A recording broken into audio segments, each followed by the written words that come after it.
The result of the storms that came through last night that brought severe lightning and gusty winds was that about 135,000 people were impacted from having their power gone out. Today we have about 83,000 customers to us, so we've got about 52,000 customers back on.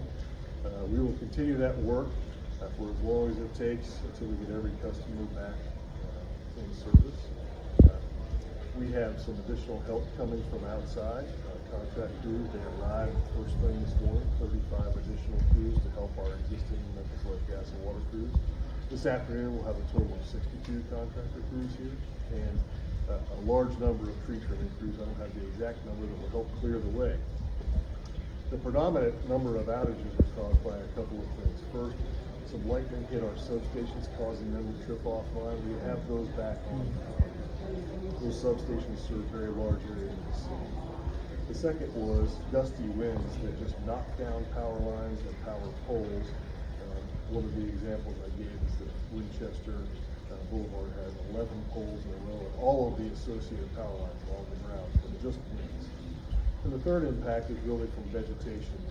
Tree limbs or trees themselves are falling on the power lines. And that could be along the streets or in individuals' backyards. There are many people that have rear lot line service. And so I just want to say that the work in the streets is challenging enough, but a rear lot line service, when you can't get a bucket truck back there, takes a little bit longer by its nature. It's a little bit more complex because our linemen and the tree trimmers have to actually climb every pole and have to climb every tree in order to clear that work, and you can't get heavy equipment in people's backyards.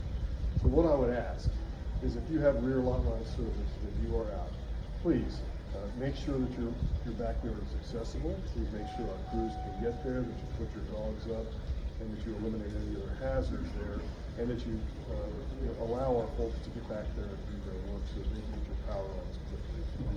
I have to ask.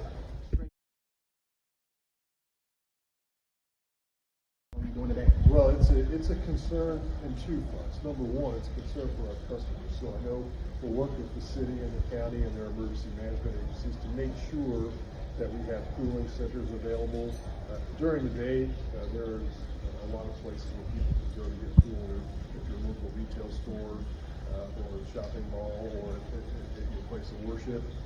In the evenings is when it gets challenging, when many of those are closed. So we're working with the emergency management agency. If they need to open a cooling center, they will do so. That's concern number one. And to help address that, I would ask friends and family members to check on other friends and family members to make sure that they're okay. And if you can accommodate them in your home or you can provide them some respite, please do that. The second concern I have is about the crews that are out there in the field. As you know, they're wearing fire retardant clothing, which is not very breathable, and then they're wearing lots of layers of protective clothing, much of which is very heavy rubber gloves. And for our electrical crews, that means it's already hot, they're already sweaty, when they're putting on very heavy equipment on top of that, it really increases the risk that they get injured from the heat injury. So our crews will be staying well hydrated, we'll be providing all the resources they need there, but that's what we ask is that people to understand that is a risk for our crews out there as well. So it's imperative that we get the work done. Our crews are incredibly dedicated, and despite those challenges, they are out there working as hard as they can to get the power restored. Chris Miguel, I know that we are here yet again. I know it's just been a few weeks since the last one. So I know it's early, but in comparison, is this storm, is the damage that we're seeing now worse than what we saw previously? I think the damage is different. I shouldn't say completely different. Much of it is the same with the limbs and the trees and the impact. The areas of the city that were impacted are different. The last storm we saw a lot of trees in areas that I would call suburban areas, Shelby Forest, and some of the areas of Margaret that have overhead service and very large trees. What we're seeing here is much of the damage is in areas that have rear lot line service in some of the urban areas. There are suburban areas that are also impacted, so it's a little bit different. And we're seeing a heck of a lot of power poles and power lines that were blown down. We saw that some of that last time, and we're seeing a little more of that this time. So again, it's just the impact of the wind gusts that are having that impact, and then the lightning did have some impact on the Apologies if you've already touched on this. In the meeting, you mentioned the damage that we can't see. Can you kind of expand on that and what you mean by that? So what I mean, anytime there's a storm, some infrastructure is going to be damaged. Now, that damage may cause an outage. Let's say a crossarm breaks and falls and causes lines to come together. That will cause an outage. That outage will notify if there's a problem. We'll go fix that crossarm. In another area, the crossarm may actually break or crack, but not so severely that it actually causes an outage. And so that just means it's more susceptible in the next storm to potentially breaking. So when we go back and we want to do that baseline assessment and we get out there, we want to walk all of this infrastructure, use drones to do some inspection and say, okay, we found an issue here that could be a problem and it sets us up for failure in the future. So we want to make sure we correct that. So that is a challenge that we're going to be taking on here. It's part of routine maintenance, but we want to go back after all these storms and make sure we know exactly what the risks are and what we need to fix. Do we have an estimate for restoration? Today, I don't have the current estimate for restoration. I would say based on history, it's going to be a couple of days at least to get that restoration done, given the large number of customers, 83,000 customers. So it's going to be several days at least. So I would ask people to be prepared for, as I always do in these cases, be prepared for at least 3 days of outages. I can't guarantee I'd have everybody back on, but it's going to be several days. I'll refine that number as we get a better assessment of the damage. I'm sorry. I was just going to ask really quickly. I know you know, common sense. Neighborhood now. A few years ago, we did exactly what we proposed in a neighborhood called Normal Station, which is just northeast of Orange Mound. We replaced the old infrastructure, we installed new transformers, we modernized the equipment there, and we put less customers under the cruise tech. And we saw an immediate 50% improvement in their reliability. So we have real evidence on the ground that what we are about to do does improve reliability because the neighbors in that neighborhood are seeing increased reliability over what they were before. So we have, it's not a theory, it's an actual on-the-ground example of improvements. We have anecdotal evidence with the work we talked about at Orange Mound, where we've replaced poles, we've started some of that tree trimming, we've done some of the modernization, with customers there who had previously experienced a high number of outages are not seeing that number today. And they have actually made comments that I'm actually seeing an improvement in my neighborhood.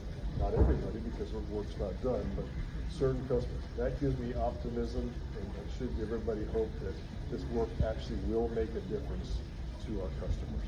My last thing was any words of encouragement for folks who are like, here we go again, y'all are trying. Yes, we are trying, but we need to get the power restored for everybody, and then we need to make these improvements that will make us more reliable and resilient in the future. These are all of our friends, these are all of our families that are also impacted, and so we care very deeply about our customers, and as I said in there, we all deserve to have more reliable power, and that's what these investments are all about on a day-to-day basis.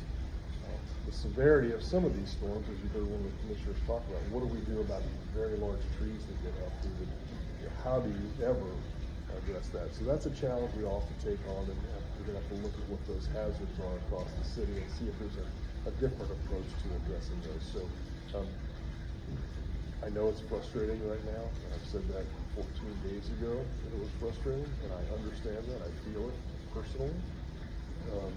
But please hang in there. I made a commitment that we will make it better.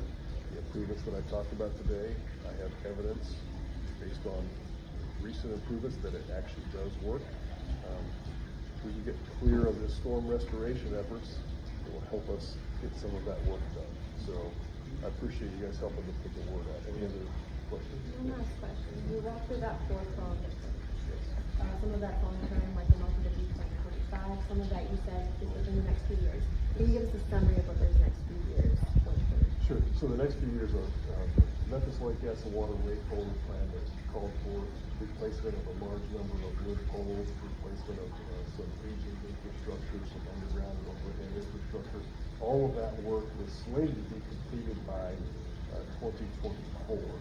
As you know, COVID years kind of slowed that down, so we've extended that out to about 2026. for that work to be done. But the infrastructure improvement that I was talking about is gonna be done between 26 and 27 in the next 3 years. It may take slightly longer. You heard me talk about taking distribution automation to the next level and doing the smart grid and getting that to the next level. Those enhancements might take us until 27, 28 to get done. But those are enhancements. The blocking and tackling, the basics of infrastructure improvement are happening over the next 3 years. And that's what we're going to continue to measure here with the board. We'll measure our performance every month. We'll have it on our public facing website. I'll encourage all of you, if you saw the performance review today, we'll have that on our public facing website, and we'll post that each and every month so you can track our progress along the way.